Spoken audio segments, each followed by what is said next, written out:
Miss Tucker, how are you doing today? I am doing well. How are you? Wonderful. Thanks so much for being on the show with us and chatting with us. It's been wonderful getting to know you a little bit closer. I was actually thinking a second ago how we met, and it was actually at a Next Gen Network Masterclass event, and I believe it was almost a year ago, and you were one of the presenters there. And I just remember listening to you and just taking so many notes and finding what you were talking about with marketing and different strategies that you were suggesting during that conference, just so intriguing and engaging. And so it's such an honor to have you on kind of full circle on our show to talk about a similar topic and really kind of catch up with you and see how things have been going and what you've been working on here recently. Yeah, no, absolutely. Thank you so much for that. And it is crazy that that was almost a year ago now, but excited to just catch up and chat more about marketing and storytelling and everything that you're working on too. Yeah, so take a second for us. And for people that may not have been at that specific conference and may not know who you are, take a second and just share a little bit about your background, share a little bit about, kind of what got you into this marketing kind of storytelling industry, and, just let people know a little bit more about you. Yeah, absolutely. So I'm a marketing consultant and podcaster, but my career started in PR actually. I kind of fell into PR and then as a result fell into marketing just through internships and other entry level jobs that I got at the very beginning of my career. I started my career in hospitality, so I was working for restaurant groups in the Tampa Bay area as well as I did an internship at Disney, and so hospitality customer service was really at the forefront of just the digital marketing platforms that I was building and growing.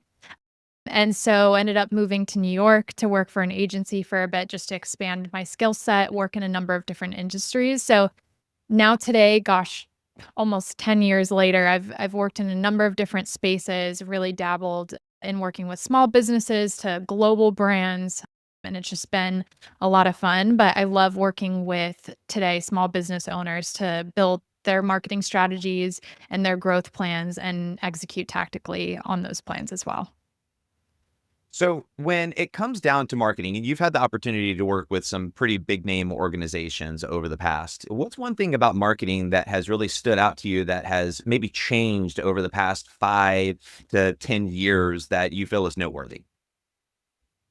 Yeah, so I think, we were kind of talking about this off record, but I think specifically with social media back in the day when social first launched, especially for brands, it was very much about selling, talking about promotions, talking about how great the business is. And now it's shifted very heavily. It's a very different experience online. Brands are expected to provide an experience to consumers online versus just talking about themselves. And so people see social oftentimes as an escape or a place to consume helpful information, exciting, entertaining information. And so brands today are, of course, promoting a product. They're promoting what they are doing to build their businesses, but they're also expected to provide some sort of value to the audience. And so I think today we really have to be very intentional with the way we're creating content, with the way that we are talking and messaging about our brands and what we offer, and be very direct too in terms of what is in it for the consumer when it comes to our brand and products. I see so much on social media these days, and specifically, in the school nutrition industry, which is where we find ourselves most of the time. And I know you've worked with a lot of different industries in your, Mhm. kind of past. But with school nutrition specifically, I mean, I see kind of, three different buckets of social media post out there. And I'm just curious if there's one specific bucket that is better or worse when you're trying to draw attention to your school nutrition department and really engage with students and parents. And in my mind, share the awesome work that you're doing inside the school cafeterias. But, for instance, bucket number one is really kind of the humor bucket. And I see a lot of school nutrition Mhm. operators and businesses that are just throwing out almost nonsensical humor to just try and get people in and just click the like button and engage with the post, whether it be something that is just absurd and or somewhat borderline offensive in some cases, or whether it's just an attempt of being just overtly silly to get likes or whatever. Bucket number two is kind of what you're talking about with that, providing value. And you see this a lot with, like, changing regulations, posting different content pieces, or just asking really interesting questions to try and get engagement and feedback from people about what they're doing, and the different ways that they're going about preparing this item, or what they're doing for training in this area, or how they're addressing customer service complaints in their operation. And then the third piece is what I would say is kind of the bucket of just posting for the sake of posting. And there's not really a Yeah. theme around it. There's really no purpose, or seemingly there's no purpose behind their posting. They're really just, they feel like, someone at some point in time told them they need to post 3 to 5 times a week, and they are taking that literally, and they just will post anything and everything they can get their hands on. I'm wondering what your thoughts are on this. Is there a bucket that makes the most sense for a school nutrition operation? And what should we be recommending at this current point in the kind of social media, world that we find ourselves?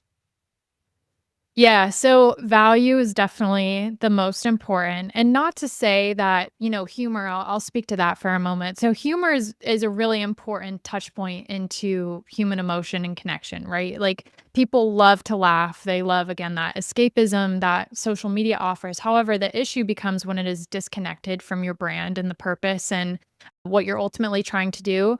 That's where it doesn't work. And so I think if there's a space and time where a trend or something funny makes sense for your business, absolutely try it and test it. However, someone shouldn't come on your page and see that there's no other posts like that, or it's a complete, offshoot of what you normally share. But I think ultimately within the school nutrition space, value is very important, whether that's value for the parents or it's value for other school nutrition professionals, whoever you're speaking to.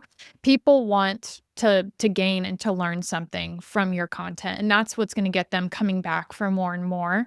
So if you can offer them something, whether it's additional knowledge that they didn't have before, insight into an industry, news and updates, new regulations that you can kind of share some hacks and some tips around, things like that. That ultimately, that value bucket is what's really going to work to convert in the long run. And then, obviously with social media and kind of marketing, I feel like a lot of that goes in these trends. And you see this kind of trend wave. It's almost like this S curve throughout every industry. Yeah. And I'm just wondering, what type of trends are you noticing right now when it comes to marketing and advertising? And ultimately, what kind of trends have you seen that you just really wish would disappear? Because I've got a couple of them. Yeah. So I think, AI is obviously very much a Yeah. thing right now. And I think one of the things that I wish would disappear with AI, this might be a hot take, but is overly AI produced content. And Mm. what I mean by that is people crave real, they crave real connection with other people. And so when you muddle your presence with an overly AI produced experience on social, that connection kind of loses itself, right? So I think there's a balance there. I think there's a way to use AI and a way not to use AI. Personally, that is my opinion. But I think just overall, some of the trends right now that I'm seeing is everything is very much interest based. And so we used to say, we used to create content buckets where we'd have our about the brand and about the history of the brand and tips around the industry that I'm in. And I think those buckets are very much still important, but within them is what kind of interests does your audience have around those different buckets? And I think you have to be able to create content around those interests, because what the algorithms are doing specifically on Instagram too is it's providing content based on an interest you have. So I don't know if you've noticed, like you'll be scrolling on Instagram and you'll watch 2 dog videos and then your entire feed is dog videos. That is how we should be creating content, is thinking about what are the interests of the consumer that should be and would be following us, and what kind of content can we create around those interests to pique them. So that's really, really a big one. And then I think just overall, video content, of course, is huge. We made this shift between we were very, very heavily short form. Now we're kind of going back to this longer form content interest as well. So always dabbling with video and increasing that human connection through video as well. I've seen I think you're referring to like AI slop, and that kind of Yeah. just like, AI heavily produced content, whether it be video or imagery or even articles. I've seen a ton of articles written, and I'm like, this is really like AI-y sounding. It just sounds kind of robotic in the way that it was produced. But where do you think the line is drawn with AI? Because obviously AI is an extremely helpful tool. And I think that there is definitely a lot of people and a place for it, even with creating content. But where do you think that that line should be drawn when it comes to the, I guess, production process of AI related content? Yeah. I think so here's the thing with AI, everyone says it's gonna take everyone's jobs, which it is obviously taking jobs and it's replacing a lot of this output, but I think ultimately AI is still not human, right? And people can tell when something is AI created or AI driven. And so I think for me personally, again, this is my personal experience and perspective, but I like to use AI on the front start of projects. So I like to use it for brainstorming and getting an initial idea off the ground and kind of using it for structure. It's also really good at expanding upon the knowledge and creative ideas that we already have. So AI is not going to create a brand new idea. It's using this information that it has available to it to create ideas. And so it's only as good as what you feed it. So I think using it to expand upon your specific skill set is really important. And so I think still leaning on humans to generate ideas, generate something that is unique and different for the audience because we have so much content that we're consuming on a regular basis. So bottom line, if something is not different and doesn't stand out or serve a specific need, unfortunately, it's not gonna connect, right? So I think first and foremost, I use it more of that idea generator kind of thought starter, and then I'll refine stuff in order to actually publish it to the audience. However, I do think there is still an opportunity to create imagery and videos using AI that look realistic, and I think that's really the kind of the filter that you have to put it through is if you do create something on AI, maybe do a team check, like, "Hey, does this look like it could be real?" And if the answer is no, again, the goal is to build trust with the audience, and if you start to put out content that is not real or looks fake all the time, it's hard to build that trust, and so I think there's a balance there with what you're putting out and how you're using it. Yeah. Well, and I think that's actually a good kind of segue into the kind of dovetail I want to take this, which is talking about, some customer support and customer service type topics.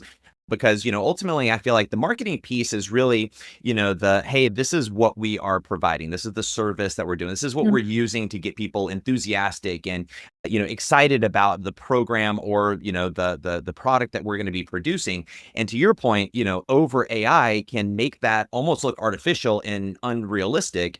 And then when the consumer, our customers, whether it be in a school nutrition environment, whether it's, the kids or the parents or the faculty that are actually going through the lines and getting the tray, it's almost like the sense of false advertisement in a way.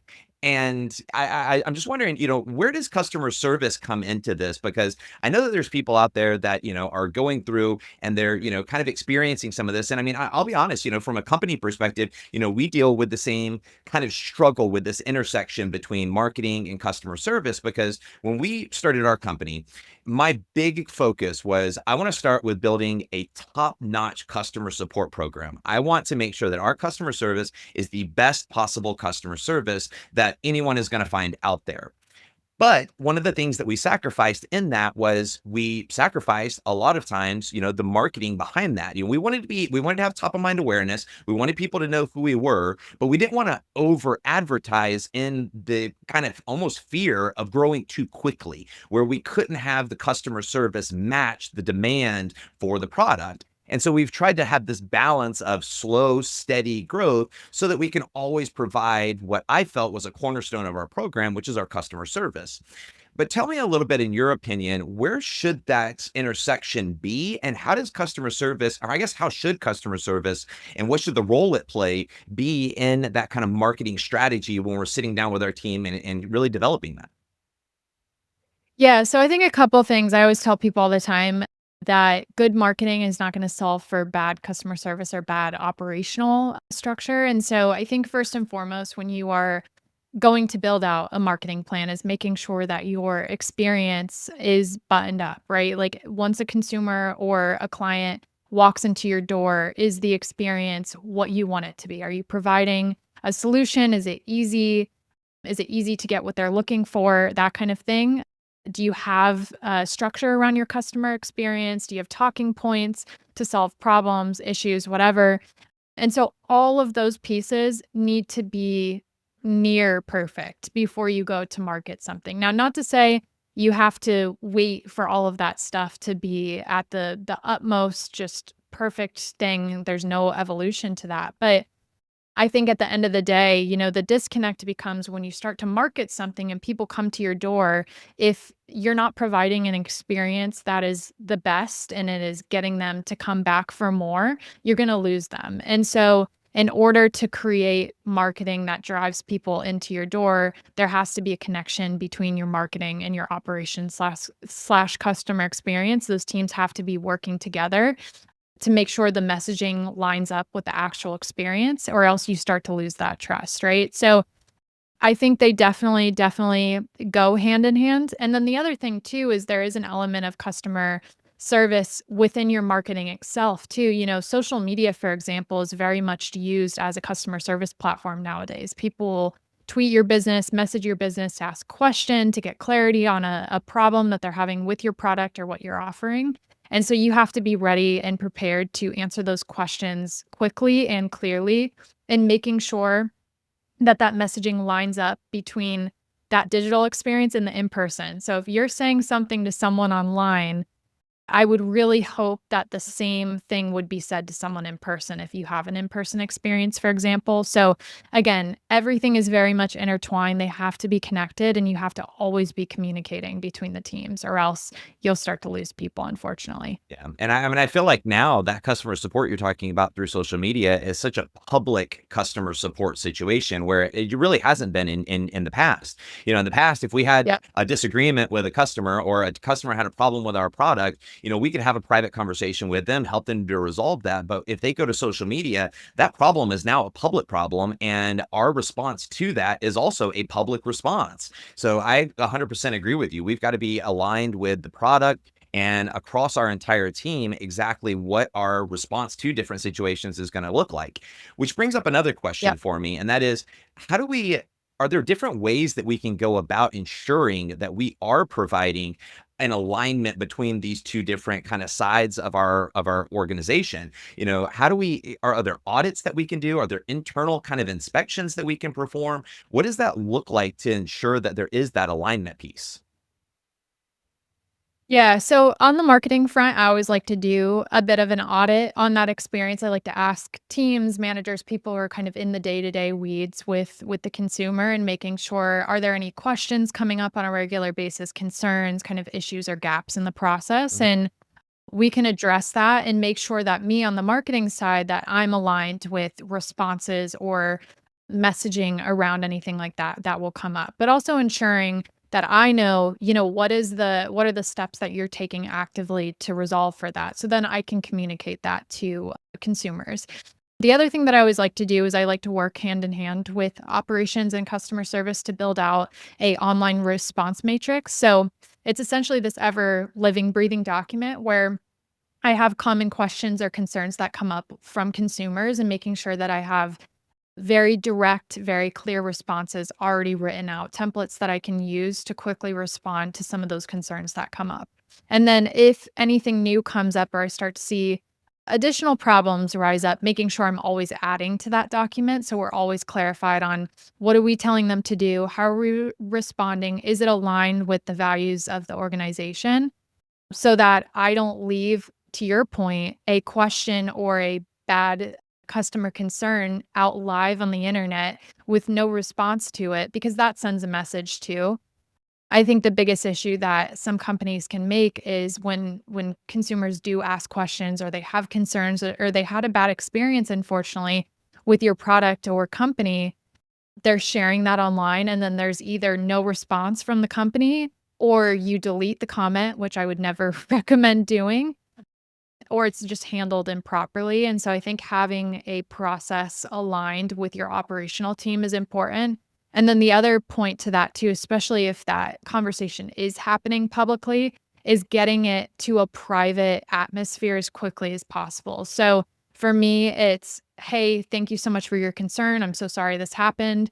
I'm going to shoot you a DM and we'll talk further and I'll make sure I get in contact with you on a deeper level. So you can pull that conversation off of a public space, and I highly recommend doing that, but always addressing it publicly is really important too. I want to talk to you more about that response matrix because I really like this. And it sounds like you're describing kind of like an FAQ type situation, like frequently asked questions, but ultimately, coming up with a good response for each of those frequently asked questions, and then sharing that with all of your team that's going to be on the front lines and potentially addressing some of these concerns. Did I understand that correctly?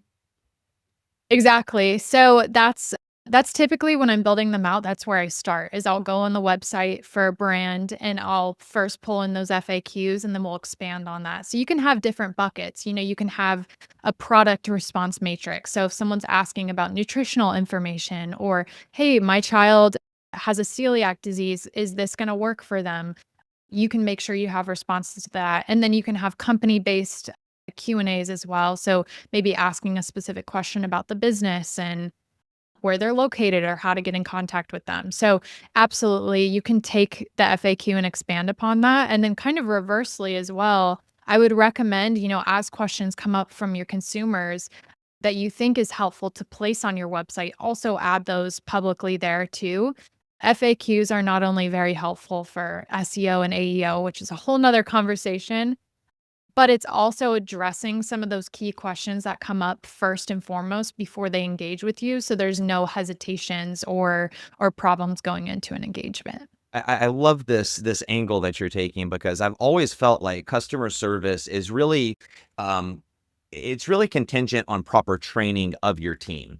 And what I Mhm. mean by that is you can't solve a customer's concern or a problem if the person solving it doesn't know how to solve it themselves.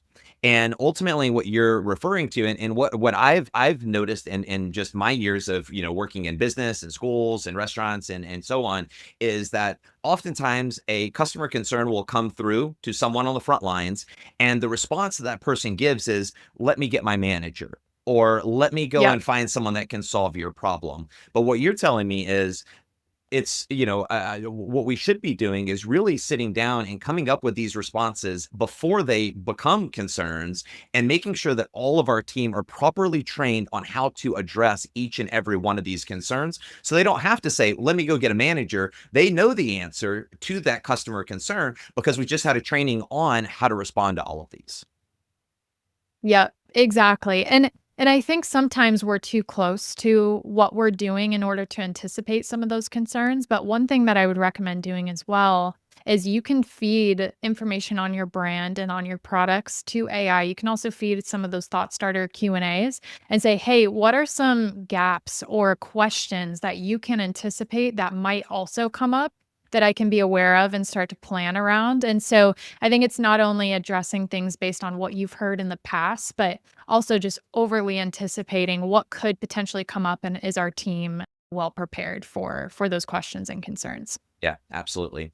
And I know that there's people out there listening to this and they're like, what, we've got a really good marketing strategy. We are posting on social media. We've got, some, maybe even they've even got someone managing their social media accounts for them and addressing these concerns that come through from parents and students. And they feel like they're doing everything right from a marketing and a customer support perspective, but maybe their attendance is struggling a little bit, or maybe their, what we would refer to in kind of the industry side, is their customer retention is maybe struggling a little bit. They've got a lot of churn in their organization, however you want to look at it.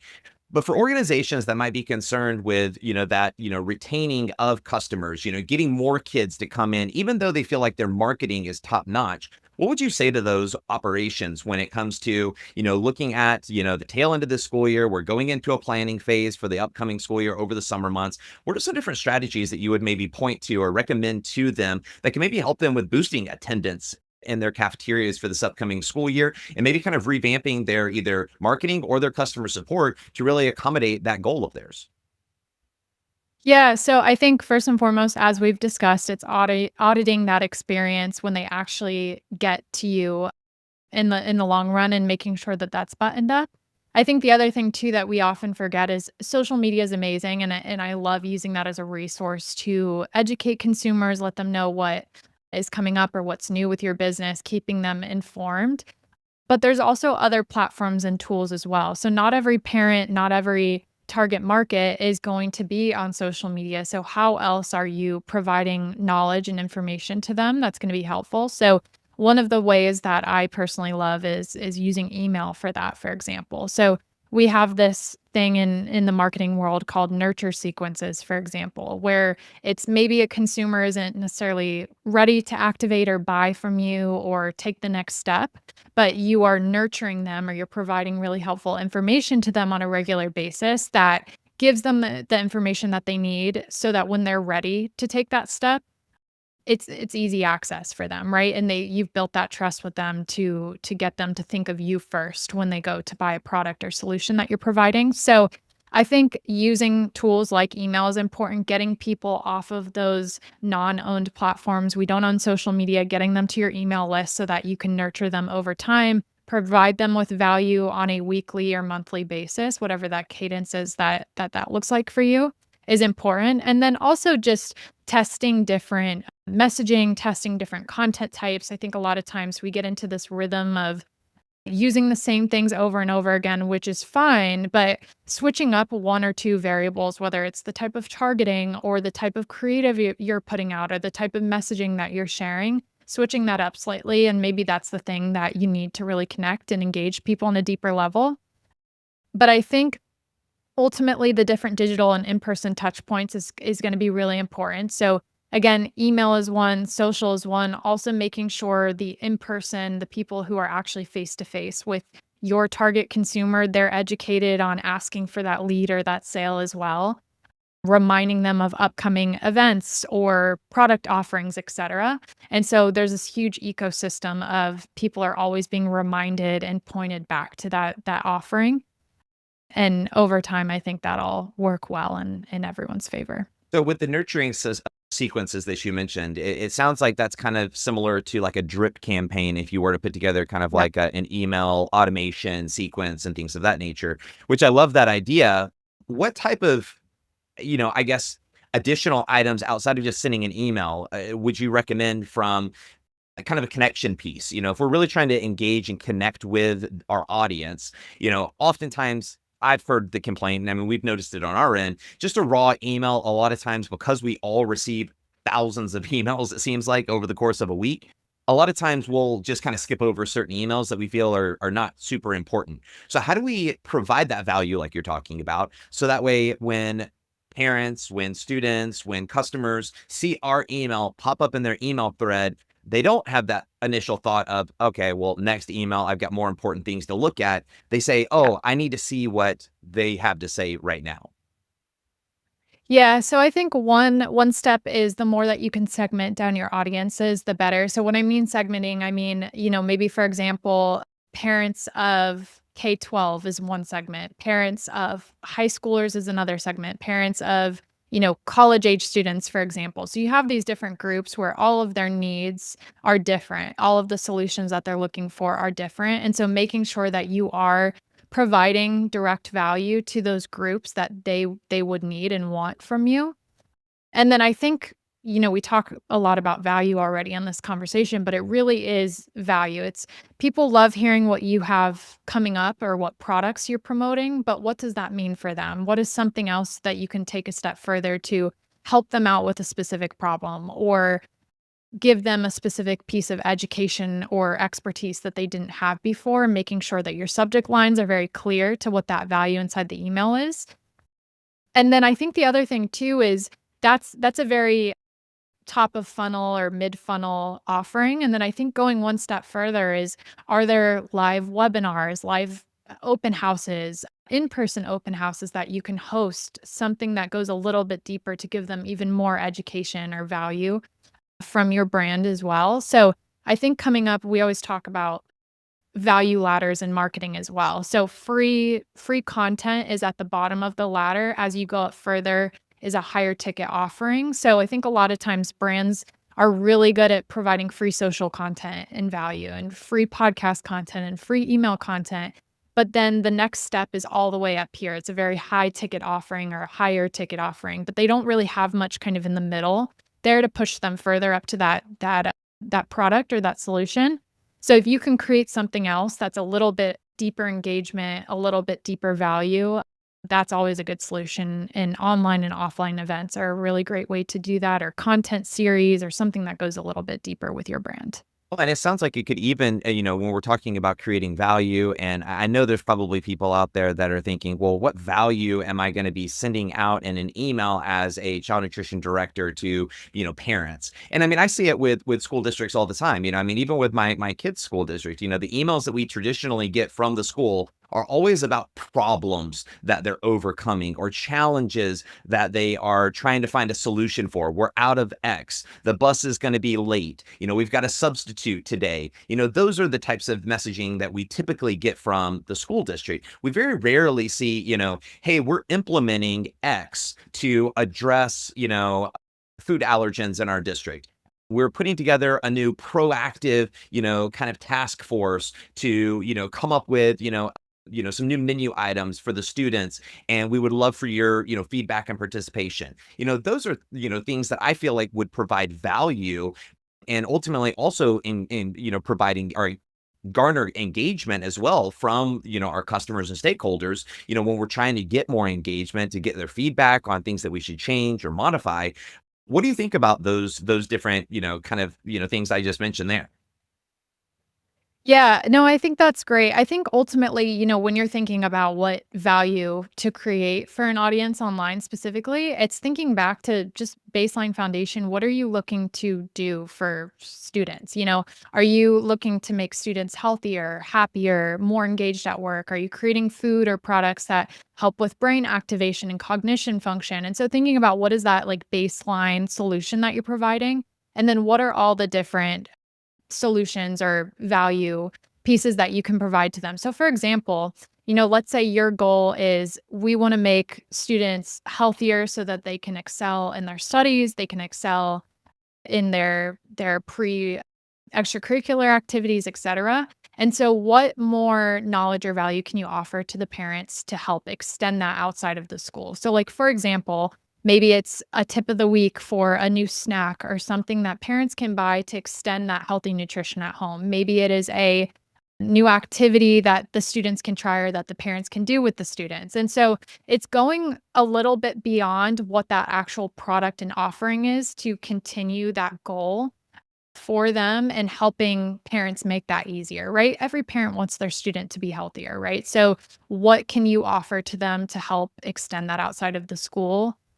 I think is one idea, for example, just a quick example, but it's stuff like that. I think you have to think a little bit further beyond what you're actually providing to people and what are other pieces of value or education or entertainment that tie into that foundational goal that your business has. It sounds like what you're saying is that before we can start establishing what the value is that we're going to try and bring to our organization, we actually have to take a step back and get crystal clear on exactly what our mission and our vision is, and then go and try and establish, well, now how do we create value that is in line with our mission and our vision?